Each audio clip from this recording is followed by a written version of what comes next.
प्रभु यीशु मसीह के मीठे मधुर और सामर्थी नाम में आप सभी को जय मसीह की। मैं सुगंधा जॉन आगरा से प्रभु यीशु मसीह के मीठे मधुर नाम में आप सभी को सलाम करती हूँ। मैं धन्यवाद देना चाहती हूँ परमेश्वर का, जिन्होंने मुझे इस लायक समझा कि मुझे आज एक वाणी बोलने का अवसर दिया है। और मैं धन्यवाद देना चाहती हूँ अनुपम भैया का, जिन्होंने मुझे अपने इस लाइव पेज आगरा मसीह मंडली पे इनवाइट किया, जिससे मैं एक वाणी परमेश्वर की जो कलमा उन्होंने क्रूज पर चढ़ के बोला था, मैं उसे प्रचार करने के योग्य हो सकी। इससे पहले कि हम आगे चलेंगे, आइए अपने सरों को झुकाते हैं, उस परमेश्वर पिता की उपस्थिति को अपने बीच में हम मांग लेते हैं। धन्यवाद धन्यवाद धन्यवाद देना चाहती हूँ परमेश्वर पिता, हर एक उस उत्तम आशीष के लिए धन्यवाद देना चाहती हूँ परमेश्वर। मैं धन्यवाद देना चाहती हूँ खुदा कि 2022 साल पहले परमेश्वर, जो तूने क्रूज पे चढ़ के हमारे सारे पापों को, हमारे सारे गुनाहों को अपने ऊपर ले लिया परमेश्वर। तूने कलवरी की मृत्यु से ही परमेश्वर वो क्रूज सहा तूने, ताकि हम लोग तेरे राज्य में मिलाए जाने वाले हो सके, हम लोग नाश ना हो वरन अनंत जीवन पाएं। उसके लिए मैं तेरा धन्यवाद देना चाहती हूँ परमेश्वर। और मैं धन्यवाद देना चाहती हूँ हर एक उस जन के लिए जो अपना कीमती समय तेरे लिए निकाल रहा है खुदा। तू आशीषों के रूप में वो समय खुदा मल्टीप्लाई करके उन्हें देने वाला है परमेश्वर। जो भी प्रार्थना निवेदन विनतियां वो लेके बैठे हैं परमेश्वर, वो तेरे सम्मुख पहुंच चुकी हैं। तूने हाँ और आमीन की मोहर लगा दी है परमेश्वर। तेरी उपस्थिति को मांग लेते हैं परमेश्वर। मेरी जुबान का, मेरे होठों का अभिषेक कर परमेश्वर, ताकि बोलने वाली मैं नहीं वरन बोलने वाला तू हो खुदा। अपने वचन का मुझे प्रकाशन दे परमेश्वर, ताकि जो भी मैं कलमा बोलूं परमेश्वर, जो भी वाणी तेरे मुख से निकली थी वह बोलूं परमेश्वर, मैं नहीं वरन तू मुझ में होके बोलना परमेश्वर। तेरी उपस्थिति हमारे बीच में है। बड़े इस विश्वास के साथ हम इस प्रार्थना को अपने उद्धार करता प्रभु यीशु मसीह के नाम में होके मांगते हैं, आमीन। इससे पहले कि मैं कलमे में जाऊंगी, मैं परमेश्वर की बेटी सारा से अनुरोध करना चाहूंगी कि वो आके एक गाना परमेश्वर की महिमा के लिए देंगी। या मेरा गाय और गुड फ्राइडे पर में हम लोग जीसस के गीत गाएंगे, उनकी प्रार्थना करेंगे कि जिन्हों में आके के इस गुड फ्राइडे पर क्रूस पर चढ़कर हमारे सारे गुनाहों पाप अब में बैठे हुए लहू से हमारे सारे गुनाहों पापों को क्षमा किया और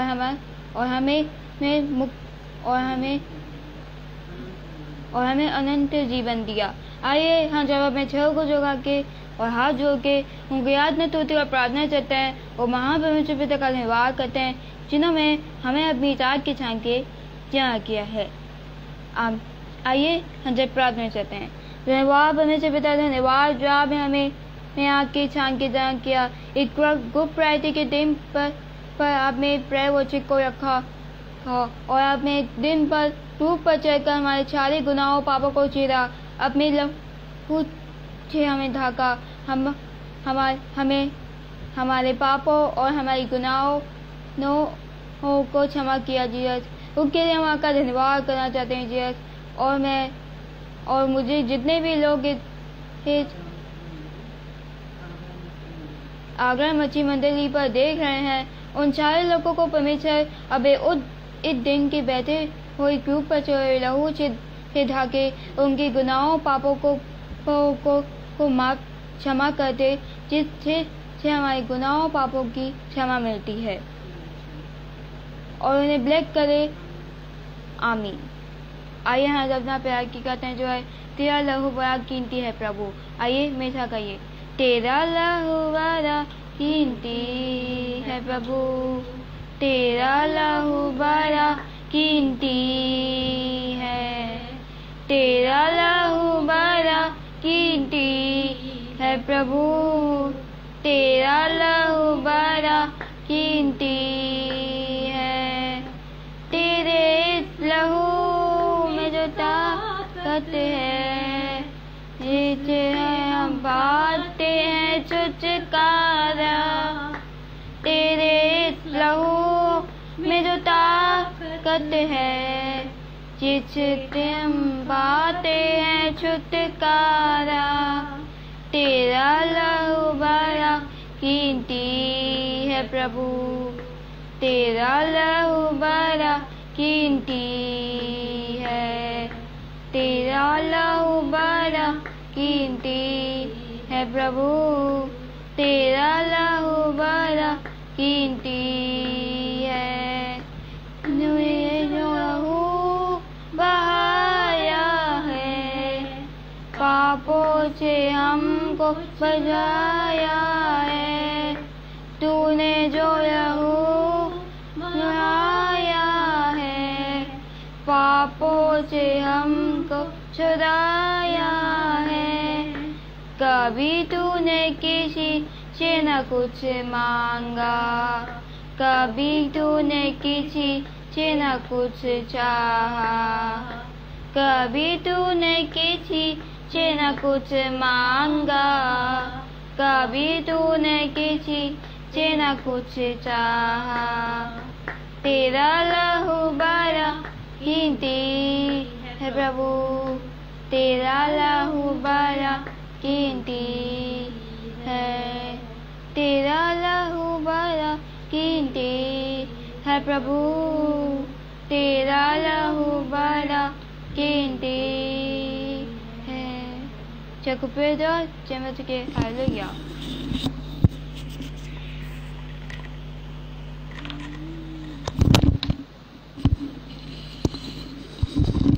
धन्यवाद हो सारा का कि आज उन्होंने एक स्पेशल सॉन्ग गुड फ्राइडे के लिए दिया है।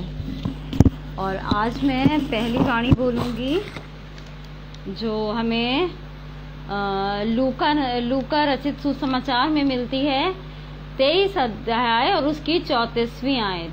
हे पिता इन्हें क्षमा कर, क्योंकि ये नहीं जानते ये क्या कर रहे हैं। आइए प्रार्थना में अपने स्वरों को झुकाएंगे।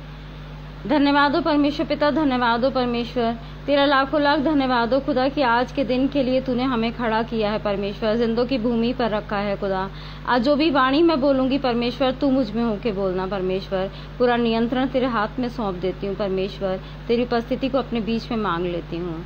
बड़े विश्वास के साथ इस प्रार्थना को अपने उद्धारकर्ता प्रभु यीशु मसीह के नाम में होके मांगती हूँ, आमीन।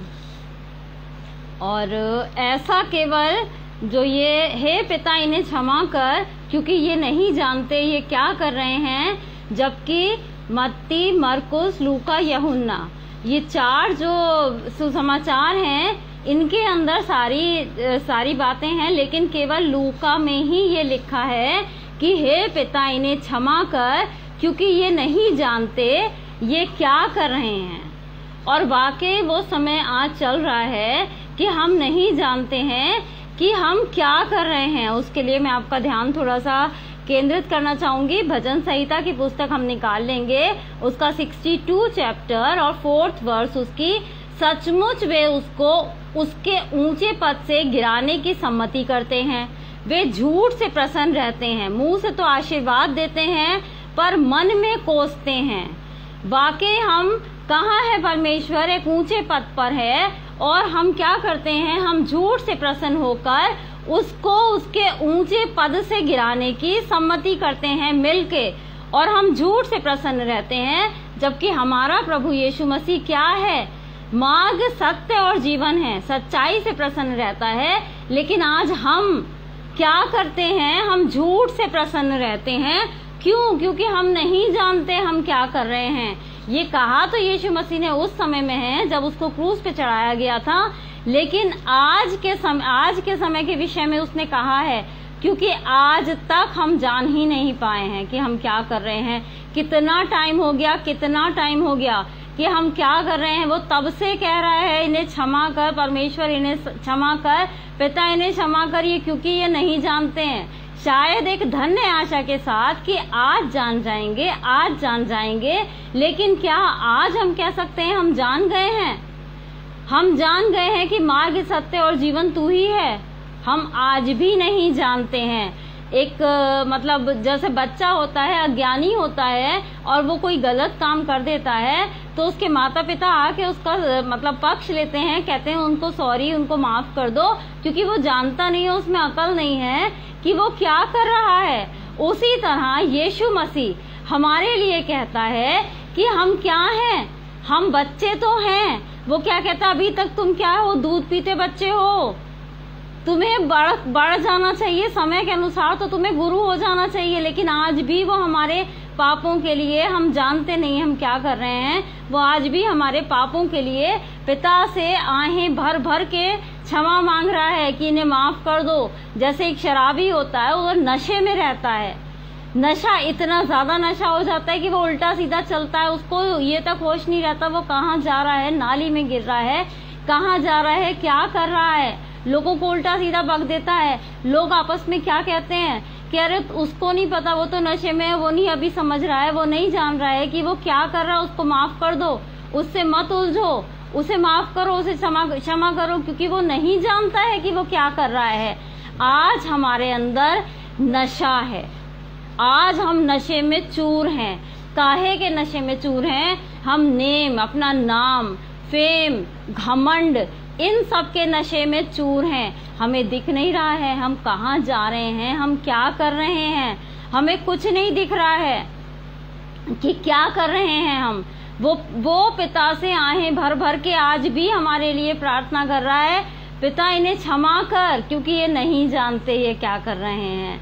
शायद आज जान जाए। पवित्र शास्त्र में उसने पूरा बता दिया, पूरा लिख दिया गया है कि कैसे चलना है, क्या करना है, हर बात वो बताता है। दर्शनों के द्वारा वो बातचीत करता है, बोलता है, दर्शनों के द्वारा, स्वप्न के द्वारा, अपने वचन के द्वारा, अपने अभिषिक्त दास दासियों के द्वारा वो बड़े यत्न से उनको भेजता है। अगर हम गलत राह पे हैं तो वो हमें हमारे पास भेजता है कि जाओ उनको बताओ मेरे बच्चे भटके ना, क्योंकि वो जानता है कि हम नहीं जानते हैं हम क्या कर रहे हैं। लेकिन हम क्या तब उनकी बातें सुनते हैं, हम उनको भी निगलेक्ट कर देते हैं। क्यों? क्योंकि हम नशे में चूर हैं। और ये नशा हमारा कब उतरेगा? जब पिता आ जाएगा, जब हमारे पास टाइम नहीं बचेगा। जब हमारे पास टाइम नहीं बचेगा तब हमारी नींद खुलेगी, तब वो हम नींद से जागेंगे कि हमने क्या कर दिया। जैसे एक शराबी जो नशे में रहता है, उसको समझ में नहीं आता वो क्या कर रहा है, किससे लड़ रहा है, किससे गालियां दे रहा है, किससे क्या कर रहा है, कैसे चल रहा है, कैसे फिर रहा है, कहाँ नाली में पड़ा है, उसके कपड़े कैसे हैं, कुछ नहीं जानता जिस समय वो नशे में रहता है। और एक टाइम आता है जब उसका नशा टूटता है, तब उसे एहसास होता है ये मैं क्या कर रहा था, मैं कहाँ था, मुझे लोगों ने देखा है, मैं कितना गलत था। तब अपने आप को वो आईने में देखता है। और वो समय हमारे पास, इस समय हम क्या है, नशे में चल रहे हैं। नशा है हमारे पास, घमंड से चढ़ी आंखें हैं। हम चाहते हैं परमेश्वर को तो हम कोई काम करें, परमेश्वर को तो महिमा बाद में मिले, मगर हमें महिमा मिले। फेम का नशा, नेम का नशा, कि लोग हमें जाने। परमेश्वर को तो बाद में जाने, पहले हमें जाने। उस चीज को वो जानता था कि किस तरह के लोग हैं, किस तरह के लोगों के लिए मैं अपनी जान कुर्बान कर रहा हूँ। वो सोचता था शायद अब ये लोग होश में आ जाएं, अब ये लोग बच जाएं, अब ये लोग बच जाएं।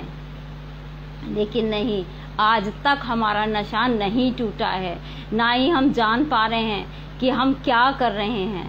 वो आज भी क्या करता है, आहें भर भर के हम लोगों के लिए क्षमा मांगता है। ये सोचिए, जिस समय वो क्रूस पे चढ़ाया गया था, कितना उसको ये सोचिए, जिस समय उसको मारा पीटा गया था, उसके शरीर पे क्या था, मांस तक नहीं था कोई। जो उसको कोड़े मारे गए थे, 39 कोड़े मारे गए थे, और 9 स्ट्राइप थी, 9 स्ट्राइप में रोमी साम्राज्य था, बहुत कठोर साम्राज्य था। नट बोल्ट, शेर के नाखून, क्या क्या चीजें लगी होंगी, खाली स्ट्राइप्स नहीं थे। और नाजुक सा उसका शरीर, उस शरीर पे जब वो पड़ते होंगे तो पूरा खाल की खाल निकल के आती होगी। जिस समय वो क्रूस पे चढ़ा था, केवल एक मांस का लोथड़ा होगा, लहू बह रहा था, कितना पेनफुल। जिस समय वो प्यासा था, उसने सिर का मांगा था, एक आध ड्रॉप तो उसके ऊपर गिरी ही होगी, तिलमिला गया होगा। लेकिन क्यों? सब चीज सहन करता रहा। क्यों? क्योंकि हम लोगों को पाप की, हम लोग उस चीज के दंड के अधिकारी ना हो, हम पर वो दंड ना पड़े। उसलिए वो सहन करता रहा। जिस तरह से माता पिता के बच्चों के आगे खड़े हो जाते हैं, आड़े खड़े हो जाते हैं कि हमारे बच्चों को बख्श दो, हमें सजा दे दो, हमें कह लो, वो आगे आ गया। उसने अपनी तकलीफ तक को क्या किया, मतलब तुच्छ जान लिया कि मेरे बच्चे बच जाएं, इन लोगों के लिए मैं क्या करूं, प्राण दे दूंगा, ये बच जाएंगे, ये लोग मेरे बलिदान को तो पहचानेंगे। लेकिन वो जानता था मनों को जांचने वाला है, शायद ही नहीं सुधरेंगे। उसके लिए भी उसने पहले से परमेश्वर से माफी मांगनी शुरू कर दी थी, हे पिता इन्हें क्षमा कर, क्योंकि ये नहीं जानते ये क्या कर रहे हैं। सोचिए, और वो ये बात भी जानता था पिता का स्वभाव कैसा है, गुस्से वाला स्वभाव है, कितना मतलब जलन वाला, कि ऐसा ना हो पिता ये देख के कि उसके इकलौते पुत्र पे इतना ज्यादा अत्याचार हो रहा है, लोग उसकी दुख तकलीफ को नहीं मतलब फील कर रहे हैं, जो उसने कुछ नहीं किया उसके बाद उसके लिए इतना मतलब कर रहे हैं, दाढ़ी नोच रहे हैं, मुंह पे थूक रहे हैं, कितना कुछ कर रहे हैं। ये बात को वो जानता था कि पिता भी देख रहा होगा, कहीं ऐसा ना हो कि पिता गुस्से में आ जाए। और पिता का गुस्सा सब जानते हैं, उसके सम्मुख से आग निकलती थी और सब कुछ भस्म हो जाता था। वो ये बात भी जानता था कि मेरा पिता जो है गुस्से वाला है, ऐसा हो नहीं सकता कि हमारे सामने हमारे निर्दोष बच्चे को कोई मारे पीटे और हम चुप बैठ जाएं, नहीं हो सकता। वो भी पिता था, उसका भी इकलौता पुत्र था, कोई गुनाह नहीं, कोई गलती नहीं, उसके बाद उस पे इतना अत्याचार, इतना जुल्म हो रहा है, कैसे सहन करता पिता। उसको ये भी डर था कहीं ऐसा ना हो पिता पूरी स्वर्ग की सेना भेज दे और जितने लोग हैं वो 1 सेकंड में नाश हो जाएं। उससे पहले भी वो ऐसा हुआ था। पिता ने क्या किया था, गुस्से में पूरी पृथ्वी पर से मतलब पूरी पृथ्वी नाश कर दी थी। इतना मतलब गुस्से वाला पिता था। वो ये बात भी जानता था मेरे पिता को गुस्सा ना आ जाए, उस बात से भी वो डर रहा था। कह रहा था कि पिता इन्हें माफ कर दे, क्योंकि अभी ये नहीं जान रहे कि ये क्या कर रहे हैं, इनका नशा तो टूटने दे, बच्चे हैं अभी, बड़े होंगे, ये समझेंगे, मेरे बलिदान को पहचानेंगे कि हाँ मैंने बलिदान इन लोगों की खातिर दिया है, जानेंगे, मुझे प्यार करेंगे, जो आज्ञाएं मैंने दी हैं उन आज्ञाओं पे चलेंगे, मेरे बलिदान को देखते हुए। पिता से मतलब आहें भर भर के वो कह रहा था, पिता क्षमा कर। ये सोचिए, जिस समय हम तकलीफ में होते हैं, अगर हमारे कहीं पेट में दर्द है, हाथ पैरों में दर्द है, हम दूसरे के लिए नहीं सोच पाते हैं, हम नहीं सोच पाते। इवन अगर हमारे बच्चे भी आ जाते हैं तो हमें ये लगता है कि थोड़ी देर हमें सुकून से बैठ लेने दो, थोड़ी देर हम चैन से बैठ जाएं, अभी हमारे पेन सही हो जाएगा, हम उठ के तुम्हारे लिए सब कर देंगे, थोड़ी देर हम सुकून से हो जाएं। लेकिन जिस समय वो इतने मतलब भयानक पेन में था कि सोचिए कितनी कितनी कीलें उसके ठोकी गई थी, क्या क्या उस पे यातनाएं नहीं हुई थी, कांटों का ताज पहना दिया गया था, कितना मारा कूटा गया था, प्यासा था वो, हर चीज से मतलब उसे बिल्कुल परेशान कर दिया गया था।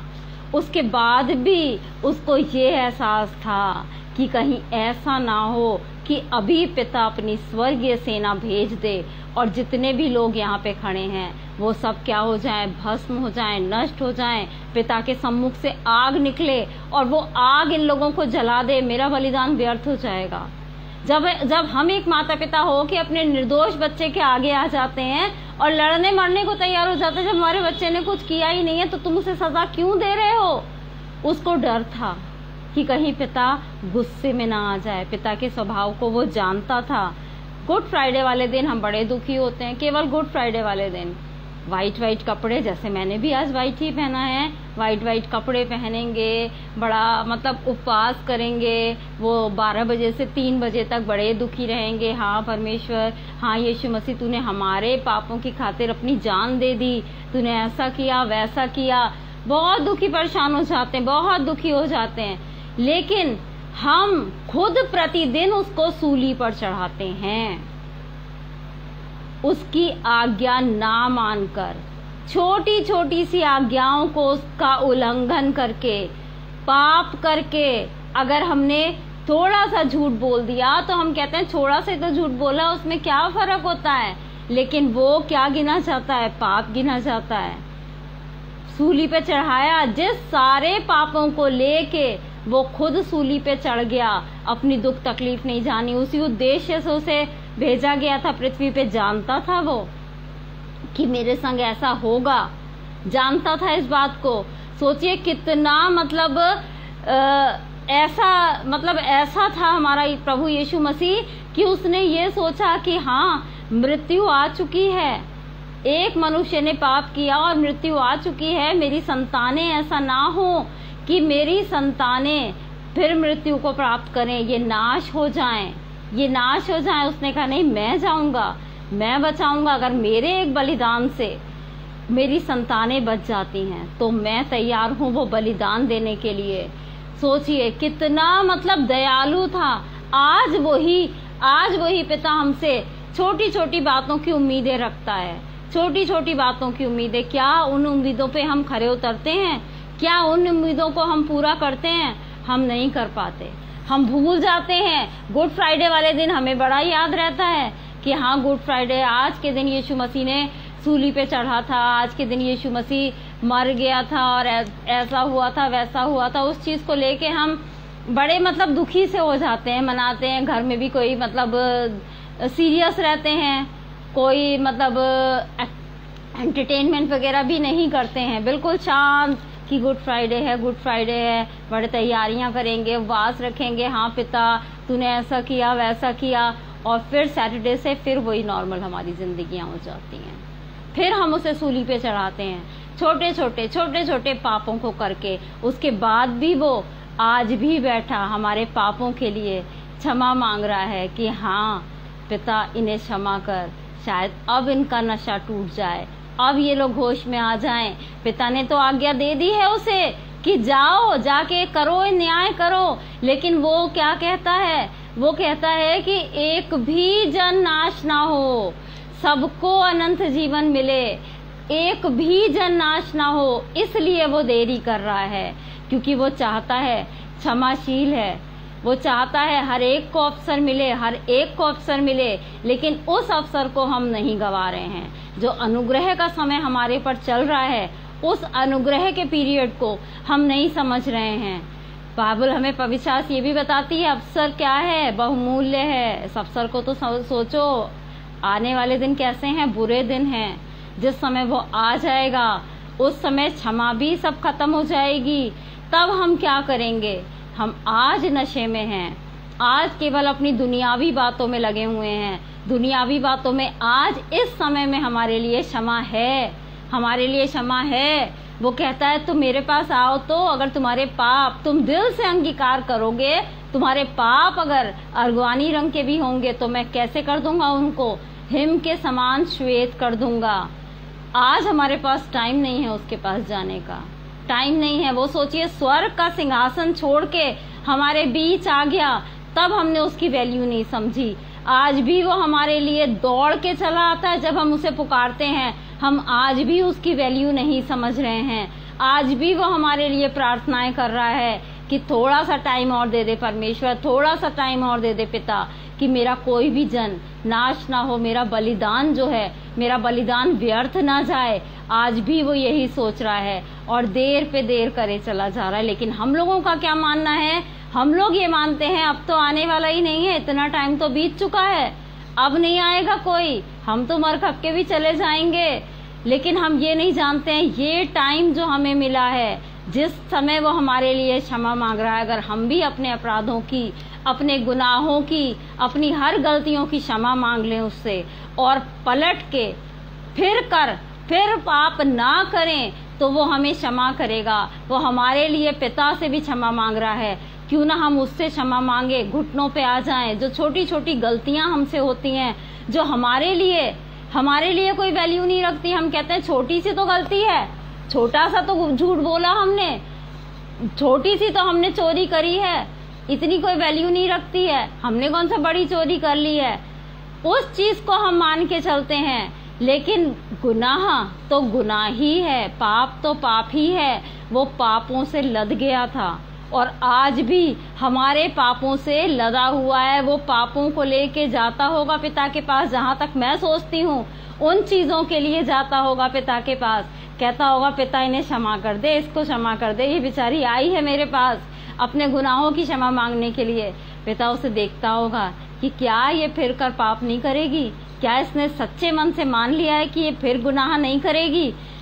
यीशु मसीह हाँ बोलता होगा, यीशु मसीह कहता होगा हाँ मेरी पुत्री है, मेरा पुत्र है, ये लोग गुनाह नहीं करेंगे। लेकिन हम फिर क्या करते हैं, हम फिर गुनाह करते हैं, हम फिर पाप करते हैं और फिर यीशु मसीह शर्मिंदा होता है। उस बलिदान को हम भूल जाते हैं। केवल हम गुड फ्राइडे वाले दिन याद रखते हैं, पवित्र अपने आप को बनाने की कोशिश करते हैं, वो श्वेत कपड़े पहनते हैं, वो उदास मुंह कर लेते हैं, उपवास है हमारा। हमें हर दिन वैसा ही रहना है, अपने आप को हमें उसी श्वेत कपड़ों से, हमें उस महिमा रूपी कपड़ों से अपने आप को ढकना है कि हाँ हमारे परमेश्वर को महिमा मिले। हमारा परमेश्वर, हमारा पिता जिसने बलिदान दिया, वो हमारे कारण दुखी ना हो, हमारे कारण बार बार सूली ना चढ़ाया जाए।